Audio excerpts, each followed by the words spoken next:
Sir कितने और नए कबोर्ड्स बनाना पड़ेंगे ऐसे अवार्ड्स रखने के लिए आपको?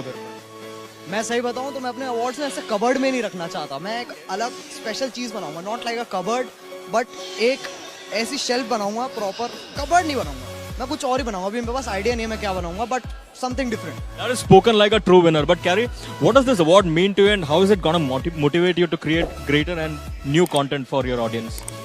ये जो अवार्ड है बेसिकली जो मैं स्ट्रीम्स करता हूँ अपने लाइव स्ट्रीम पे, उससे जितनी चैरिटी हम जनरेट करते हैं उस चीज़ के लिए. तो सबसे पहले मेरे हिसाब से ये अवार्ड मेरा नहीं है.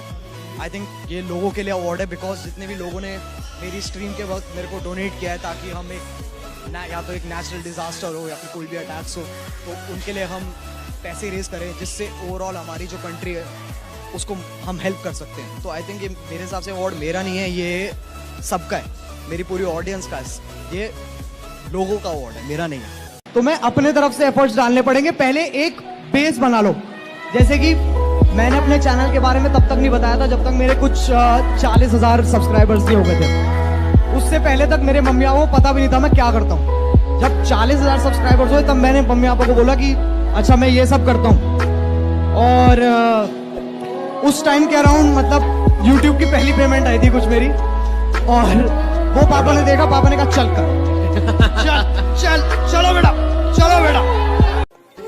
अपनी कोई भी तुम कुछ भी बना रहे हो उसको अपना 110% दो. अच्छी जाती नहीं जाती वो अलग बात है, लेकिन तुम अपनी तो एफर्ट्स दो ताकि तुम बाद में ये ना सोचो यार कि काश इसके अंदर मैं ये कर देता. मैं ये बोलना चाहता हूँ कि यार जो भी रिस्पॉन्स आया मैंने अपना पूरा दे दिया, बाकी यार अब नहीं चला तो नहीं चला, आगे बढ़ो. हैपेंस. जिंदगी खूबसूरती से निकल गई, दिल बेचारा महसूस करना चाहता था. जिन पलों को मैंने जिया है उन्हें फिर जीना चाहता था.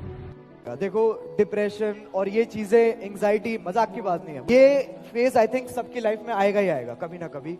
जब तुम्हें एंजाइटी होगी, तुम्हें डिप्रेशन होगा, तुम एक लो पॉइंट पे आओगे. बट आई वुड से जब ये लो पॉइंट्स आने बहुत जरूरी है, क्योंकि यही तुम्हें स्ट्रांग बनाएंगे. तुम्हारे पास जब जितनी प्रॉब्लम से तुम डील करोगे उतने तुम स्ट्रांग बनोगे, और तभी तुम अपनी लाइफ में आगे बढ़ पाओगे. तो प्रॉब्लम से डरो मत, उसे फेस करो, उसे बोलो आजा मैं आता है, तू भी आ, दोनों लड़ेंगे मिलके. और फिर देखो हैप्पी एंडिंग हमेशा होती है. Remember this. If you think you're bad, I am your dad.